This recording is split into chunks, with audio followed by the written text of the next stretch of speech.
Save the neck for me, Clark. Happy holidays, everybody. Happy franchise holidays. Franta, or whatever franchise buzz term I can use to relate to the holidays. I hope it is great for all of you.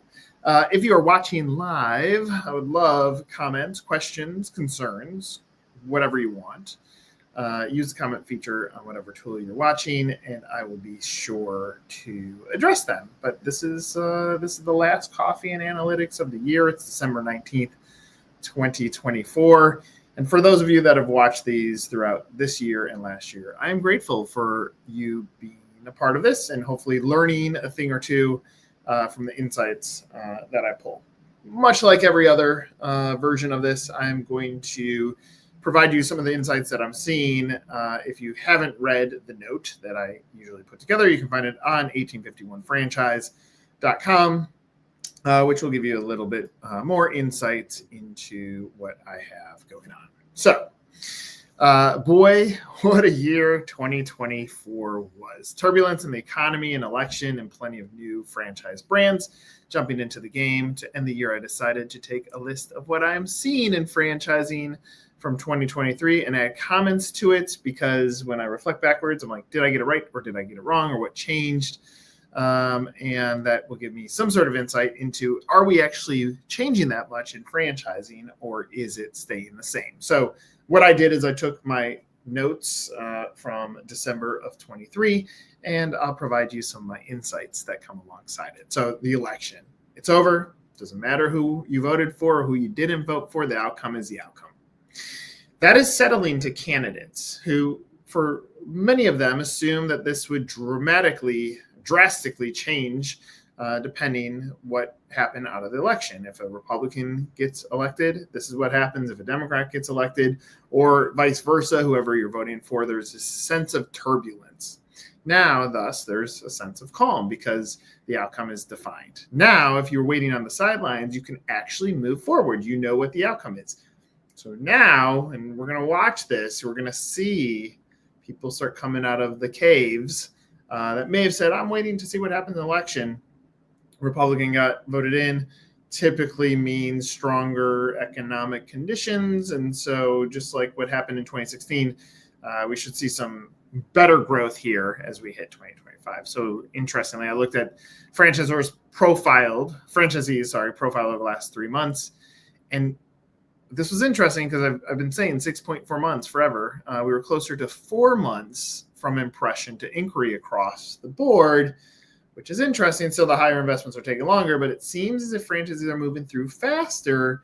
So when we're looking backwards at the last 4 months before they became a franchisee, and these are franchisees who have signed 4 months ago is September, August. So not long ago. They've moved all the way through that pipeline. So that's a good insight because, again, what's going to happen here as we kick off 2025, it's important to look at that. Not all months are created equal. When recommending budgeting for a brand for 2025, I am focusing on a higher spend in the first 3 or 4 months to build the drum beat that pushes candidates over the finish line, then settling down the budget for the middle 4 months, and then pushing a family message with an aggressive budget for the back end of 2025 when we start to see the impact of the new president. So that's important to note forever. Brand X has a budget. We usually divide it up pretty equally. I am encouraging franchisors to spend a little bit heavier in the first 4 months.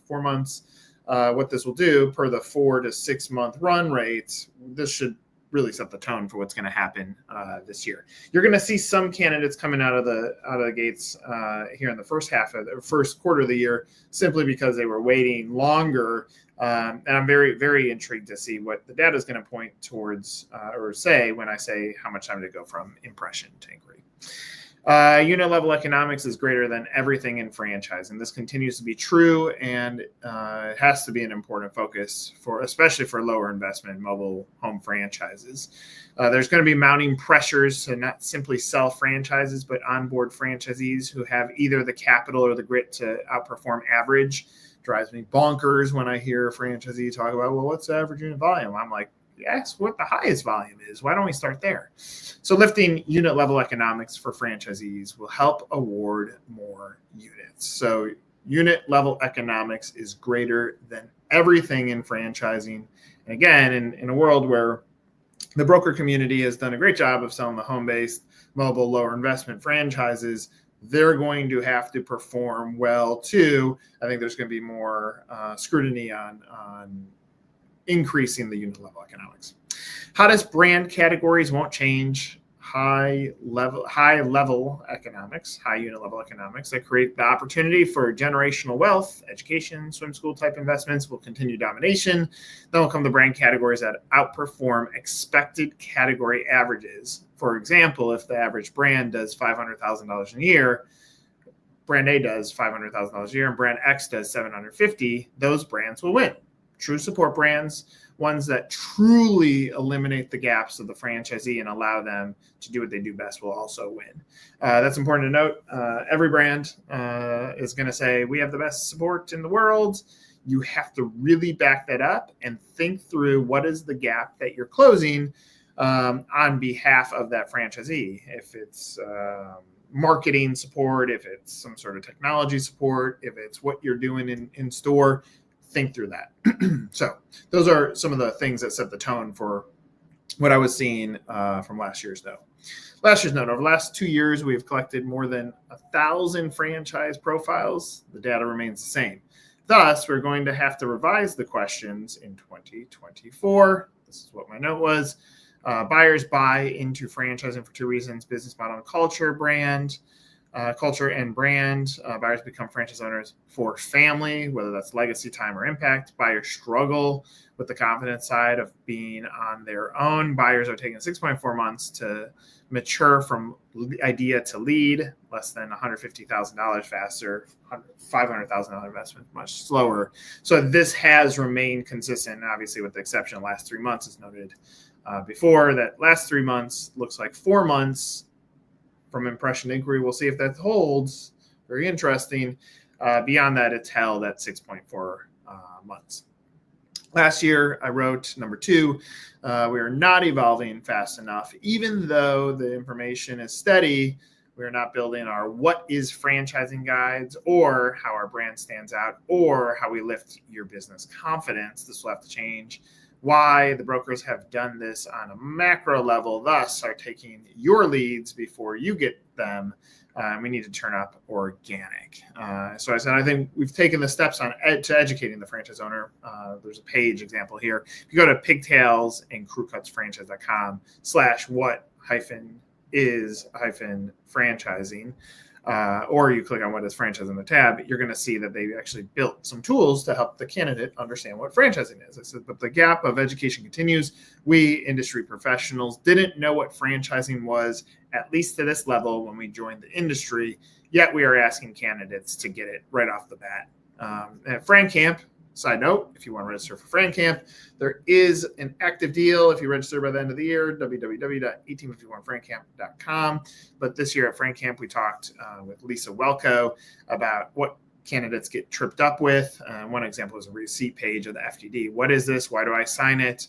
Thus, I think we need to do a little bit better in 2025 of saying, hey, before we talk to you about what our franchise is, let's first educate you what franchising is. Got it? Okay. Number 3, last year I wrote, let's go back to pre-pandemic, not even far beyond that. Buyers have more tools than ever to research the right opportunity for themselves. They are equipped with a ton of information. Thus, you have to elevate your online presence. You can see that content storytelling buzz. The drumbeat is becoming essential to moving candidates. This will continue to grow, especially if you want organic deals. On the broker side, the brokers are capturing people that come to the table and say, I'm interested in franchising. I have a little bit of money. What should you match me with? Those you're competing very aggressively for, but you can start making sure that your drumbeat is sound. So call it a 50-50 mix if you use the broker community. 50% coming direct to your website, 50% from the brokers. That will get you there. Number 4, PR will always be credibility, but rarely lead generation or immediate gratification.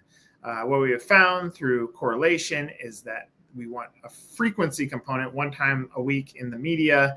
That's the goal to best impact the brand and lead awareness impact. And this remains essentially the same, especially as us people have become the media.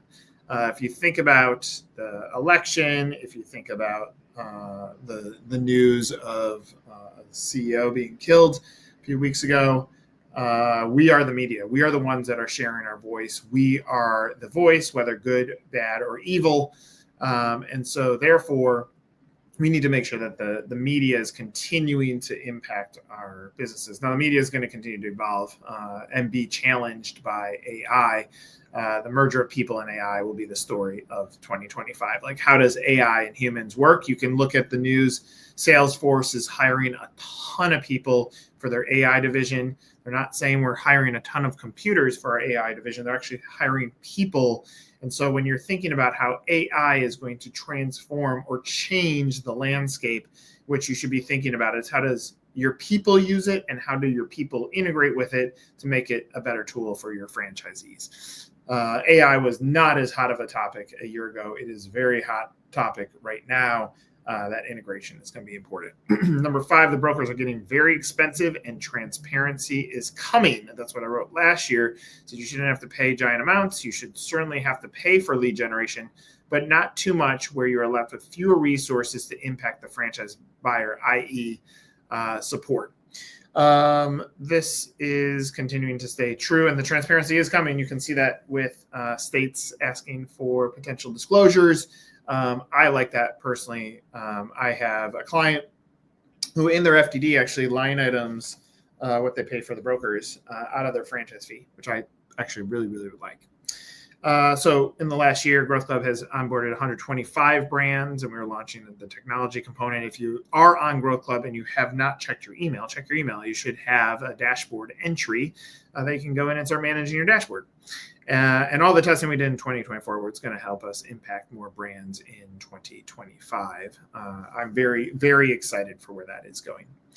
Number 6, last year, the broker consultant community has done a tremendous job at situating themselves at the top of the funnel, especially for brands that don't have immediate dream factors, people that are going to fall in love with the product.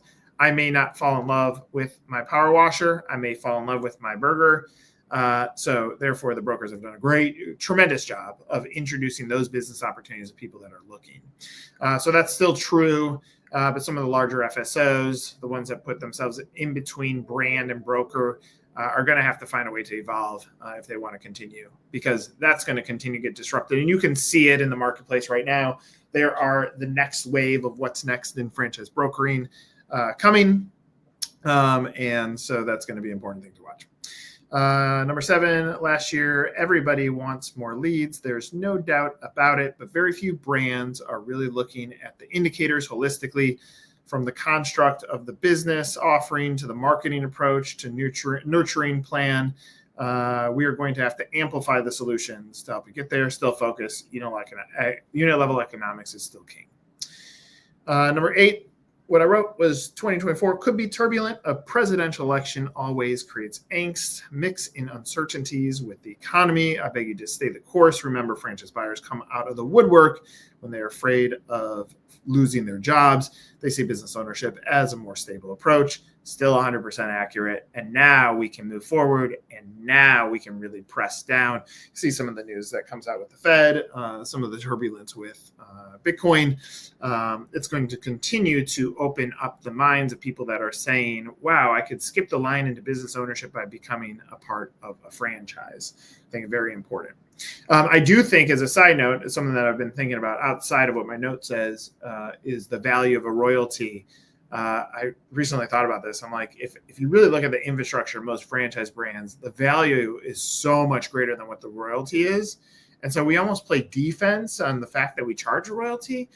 Offense might be like, look at all of the support that's behind our business or in our business behind you. That might be beneficial to a piece of content that you might want to have in your toolkit for this year.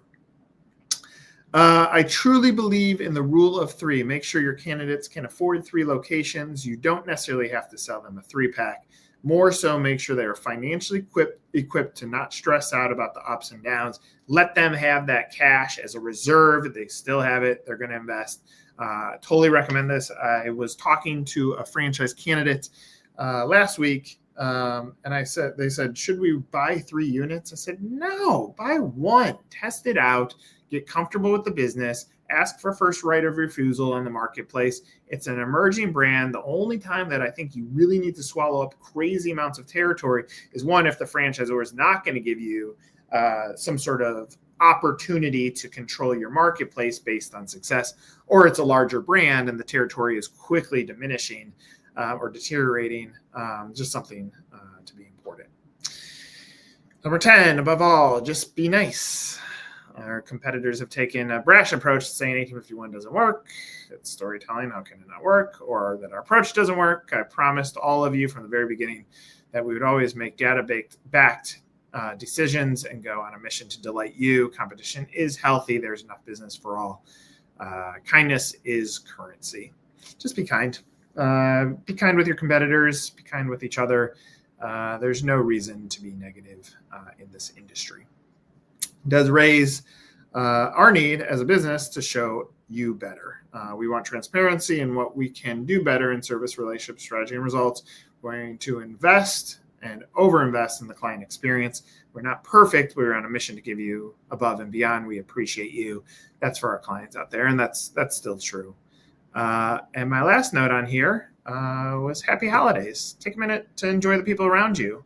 At the end of this life, we won't be worried about how many franchises we sold. We'll care about the people we impacted and those who impacted us. So find gratitude.